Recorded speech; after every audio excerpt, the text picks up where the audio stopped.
मनसा गांव में एक लोहार रामगोपाल रहता था। उसका एक भरा पूरा परिवार था, जिसका लालन पालन करने के लिए उसे कई बार दिन रात काम करना पड़ता था। रोज की तरह आज भी काम पर जाने से पहले रामगोपाल ने अपना खाने का डिब्बा बांधने के लिए अपनी पत्नी से कहा। पत्नी जब डिब्बा लेकर आई तो रामगोपाल ने कहा, मुझे आज आने में देर हो जाएगी, शायद मैं रात को ही आऊं। इतना कहकर रामगोपाल अपने जंगल से होकर गुजरता था।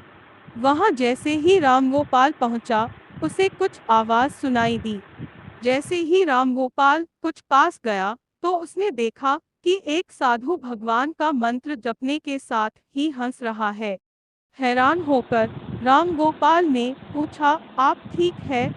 उस साधु को रामगोपाल नहीं जानता था, लेकिन साधु ने एकदम से उसका नाम लेकर कहा, आओ रामगोपाल बेटा, मैं तुम्हारा ही इंतजार कर रहा था।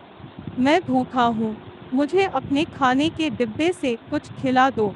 बाबा से अपना नाम सुनकर रामगोपाल हैरान था, लेकिन उसने कोई सवाल नहीं किया और सीधा अपना खाने का डिब्बा निकालकर उन्हें दे दिया।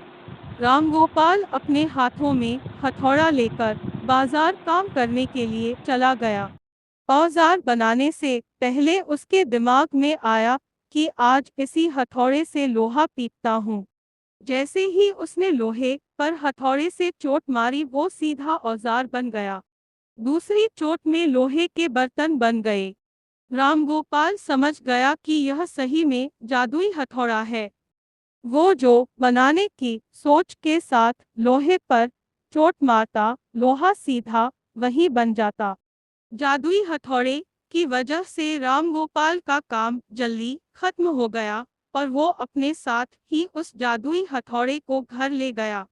इसी तरह रोज रामगोपाल उस हथौड़े से जल्दी काम खत्म कर लेता और कई बार ज्यादा बर्तन बनाकर उन्हें गांव के लोगों को भी बेच देता था। धीरे धीरे उसके घर के हालात पहले से कुछ ठीक होने लगे। एक दिन गांव का मुखिया उसके घर आया और बोला, हम गांव वालों को शहर जाने में बहुत ज्यादा समय लगता है। क्या तुम अपने हथौड़े से गांव और शहर के बीच आने वाला एक पहाड़ तोड़ने में मदद करोगे?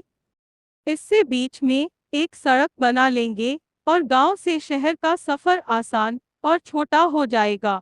मुखिया की बात सुनकर रामगोपाल ने उस जादुई हथौड़े से उस पहाड़ को तोड़ दिया।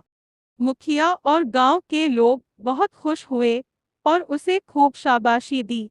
पहाड़ तोड़ने के बाद घर लौटते समय लोहार के मन में हुआ कि इस जादुई हथौड़े से मेरा काम जल्दी हो जाता है, लेकिन कुछ ज्यादा फायदा तो हो नहीं रहा है।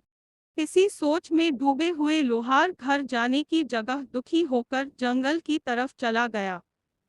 उस जंगल में वही साधु बाबा लोहार को दोबारा दिखा। लोहार ने उन्हें अपने मन की सारी बातें बता दी। साधु ने कहा, इसका उपयोग सिर्फ औजार और बर्तन बनाने व पहाड़ तोड़ने तक सीमित नहीं है।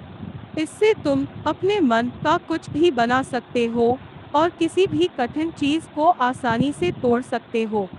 रामगोपाल ने अच्छे से साधु बाबा से उस जादुई हथौड़े को इस्तेमाल करने का तरीका सीखा।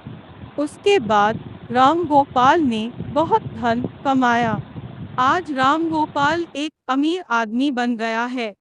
अभी भी वो जब भी जरूरत महसूस होती है, उस जादुई हथौड़े का इस्तेमाल कर लेता है।